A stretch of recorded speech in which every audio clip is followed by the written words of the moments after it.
All right, welcome back, everyone. We've got kind of an interesting set of companies to dig into today. Yep. High-yield dividend stocks, but not just any high-yielders, though, right? We're looking at ones that might be, how do we say this? Maybe a little bit under the radar, potentially undervalued. Exactly. We've got AstraZeneca, ExxonMobil, and Toronto Dominion Bank. So, big names. Big names. Yeah, with potentially big payouts. Huge, yeah, and one of these has been paying dividends since before the American Civil War, which, I mean, come on, that's wild. That's incredible.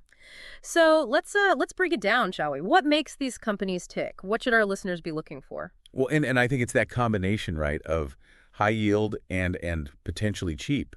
Yeah. That's so interesting here. Right. We're not just talking about, collecting dividends and having that nice steady income stream, but also the chance that the stock price itself could really jump. Yeah, the sweet spot, right. Get paid to potentially make even more money. Yeah. I like it. Now, I know a lot of our listeners are already familiar with dividend stocks, but just in case, can you give us a quick reminder, like why are they so appealing to investors?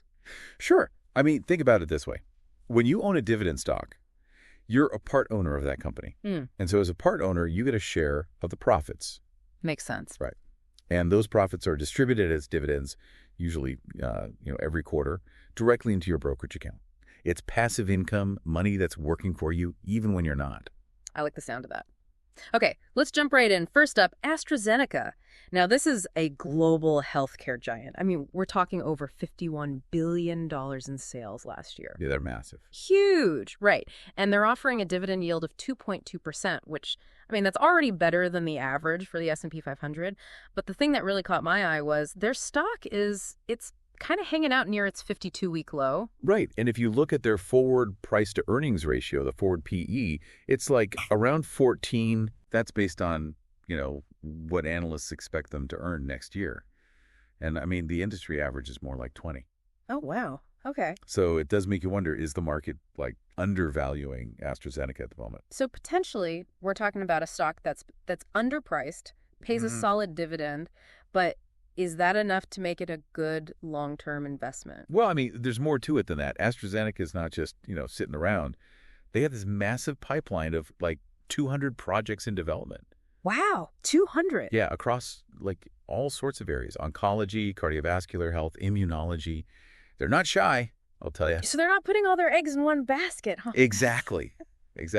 Plus, it shows they're really serious about staying on top of the healthcare industry. They're not just relying on their existing drugs. They're actively searching for the next big thing.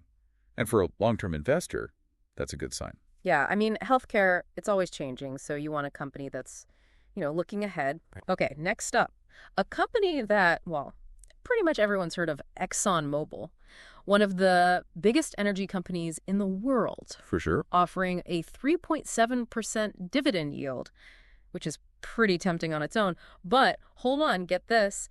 They've increased their annual dividend for 42 years straight. Since 1983. 1983. Yeah, I mean, we're talking through like the savings and loan crisis, the dot-com bubble, everything. Wow, talk about consistency. Yeah, I mean, that's a really powerful sign that they can, generate profits even when the world feels like it's falling apart. Yeah, resilient for sure. But, they're also going through some pretty big changes, aren't they? They just bought Pioneer Natural Resources, doubled their presence in the Permian Basin. I mean, that's a pretty big bet on oil and gas, right? It is. And it's kind of fascinating because on one hand, they're making huge profits from, traditional energy sources right now. Their forward PE ratio is only about 12, which, given their size and how much money they're making, some might say that suggests they're undervalued. Mm-hmm. But you have to wonder, how is that strategy going to play out in a world that's, trying to move towards renewable energy? Yeah, it's like they're going all in with one hand and holding a wild card in the other. Exactly. Definitely makes you think about the long game. For sure. All right, last but definitely not least, we have Toronto Dominion Bank, better known as TD Bank. And are you ready for this? They've been paying dividends since 1857. I mean, that's before, like, the telephone, before cars, before the light bulb. It's hard to imagine. It really is. It's like they were sending out those dividend checks by horse-drawn carriage. I know, right? That's amazing. Talk about a track record. And right now, their dividend yield is a whopping 5.2%. But they've had a few bumps in the road lately, haven't they? Yeah, last year they had to pay like a $3 billion charge because of some issues with their money laundering policies, mostly in the U.S. Right, right. Definitely something to look into and understand before, jumping Yeah. in. So even with a company that's been around for almost 2 centuries, it's not all, smooth sailing. Nope. They've got their own challenges for sure. Absolutely. Well, let's take a closer look at each of these companies. Starting with let's get back to AstraZeneca. You mentioned their pipeline, 200 projects. I mean, that's a lot of irons in the fire. What does that really mean for, someone thinking about investing in them? Well, it means they're ambitious, that's for sure. But it's not just about like the number of projects. It's about the range of things they're working on, the potential impact. Right. They're looking at everything from new cancer treatments to therapies for cardiovascular disease, even neurological conditions. It's a pretty diverse portfolio. So it's kind of like if some of these projects don't work out, they've got others to fall back on. Yeah, exactly. It spreads the risk, right? Plus, it shows they're really committed to staying ahead of the game in healthcare. They're not just, sitting on their laurels. They're looking for the next generation of treatments. And that's good news for anyone thinking long term. Yeah. Because healthcare is always changing, you need a company that can keep up. For sure. Okay, let's switch gears a bit and talk about ExxonMobil. That acquisition of Pioneer Natural Resources, doubling their presence in the Permian Basin, that's a big move. I mean, some people might even say it's a gamble, right? Yeah. With everyone talking about renewable energy. It's definitely a statement. They're basically betting that the demand for oil and gas is going to stay strong, for years to come. Mm-hmm. Even as the world hopefully shifts to cleaner sources. Right, right. And there were, good arguments on both sides. I mean, this transition is not going to happen overnight. Right. It's going to take decades. And during that time, we're still going to need oil and gas. Yeah, especially with, the world population growing and energy demands in developing countries increasing. Exactly. And ExxonMobil, they're in a good position to, capitalize on that. Yeah. They've got the infrastructure, they've got the expertise, and they've got the resources. Right. And like we talked about earlier, their track record with those dividends is phenomenal. They've been through, multiple oil crises, recessions, and they've still managed to increase those dividends every year. That's got to count for something. For sure, for sure. But on the other hand, what if? What if things change faster than they expect? Stricter regulations, oil prices dropping, that kind of thing. Well, that's the other side of the coin, isn't it? Yeah. ExxonMobil's a huge company, and they're not exactly known for being, quick on their feet. Right. It takes time to turn a ship that big around. So if the energy landscape changes drastically, they might have trouble adapting. Yeah, that's the risk, right? When you're so tied to one specific industry. Yeah. Okay, let's circle back to TD Bank for a minute. I mean, their history is amazing, almost 200 years of dividends. But like you mentioned, they've had some hiccups recently. That money laundering charge, that was in the U.S., right? Yeah, mostly in the U.S. Can you tell us a bit more about that? What exactly happened? Sure. Basically, they were accused of not having strong enough controls in place to prevent money laundering, through their branches. Oh, okay. It ended up costing them a big fine, and they had some restrictions placed on their U.S. operations. Wow. Now, it's important to point out, it wasn't like they were actively involved in money laundering themselves. Right. It was more about negligence, not properly monitoring things, enforcing their own policies, that kind of thing. So kind of like leaving your front door unlocked. Yeah. You're not inviting the burglars in, but you're making it easier for them. Right? Exactly. A good analogy. And it's something banks have to be super careful about. They're dealing with tons of money, and the regulations are really strict. So this was a hit to their reputation, no question, and an expensive lesson. But does that mean they're, not a good investment anymore? Well, not necessarily. It really depends on how you look at it. Some people might see it as a warning sign, and stay away. But others might see it as a temporary setback, a buying opportunity. Right. The bank's core business is still solid. They're still making money. They're still paying those dividends.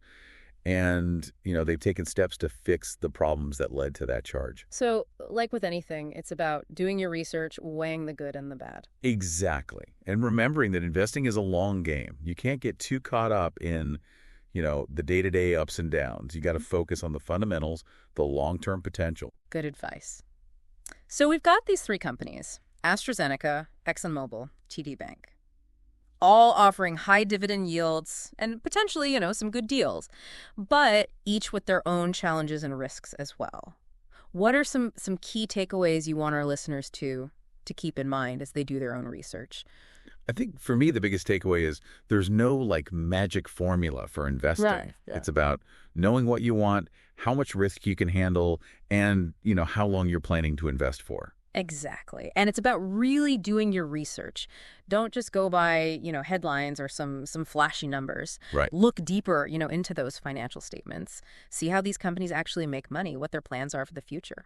Yeah, and it's not just about the numbers either. Yeah. Think about, what these companies do, the products they sell, the services they offer, how they impact the world. It's about asking yourself, do I believe in what this company's doing? Yeah. Am I okay with supporting their business? Because investing, it's not just about making money. It's about putting your money where your values are. Absolutely. So as we wrap up our deep dive into AstraZeneca, ExxonMobil, and TD Bank, I want to leave our listeners with one last thing to think about. Yeah. We've talked a lot about the potential rewards of investing in these companies. Right. But what about the potential risks? Well, that's super important.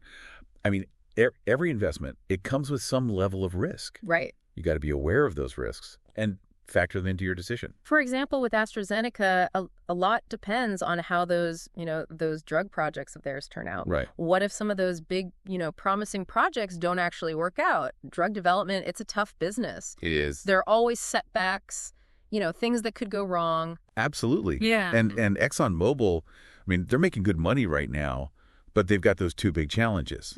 Oil prices going up and down and, the whole world shifting towards renewable energy. Right. How are they going to deal with all that? Will they be able to adapt, or are they going to get left behind? In TD Bank, they seem pretty stable with that long history of dividends. Yeah. But they're still affected by, the economy going up and down and changes in interest rates.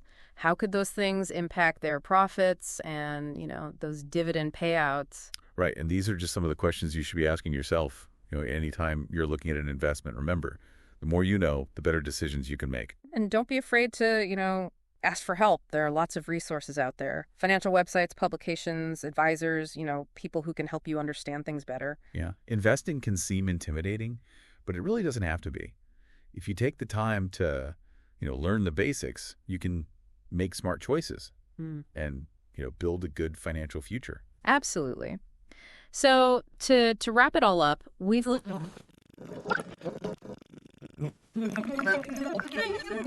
opportunities and risks. We dug into their financials, how they do business, what their future might look like. But in the end, the decision to invest or not, it's yours. It is, yeah. Weigh the pros and cons, think about your own goals and risk tolerance, and, make the choice that feels right for you. And remember, this is just the beginning. Keep learning, keep exploring, never stop asking questions. That's what makes investing so interesting. It's a lifelong journey, learning and growing. Well said. That's all the time we have for today's deep dive. We hope you found it, informative, insightful, and maybe even a little bit fun. Yeah. We'll be back next time with another fascinating topic to explore. Until then, happy investing.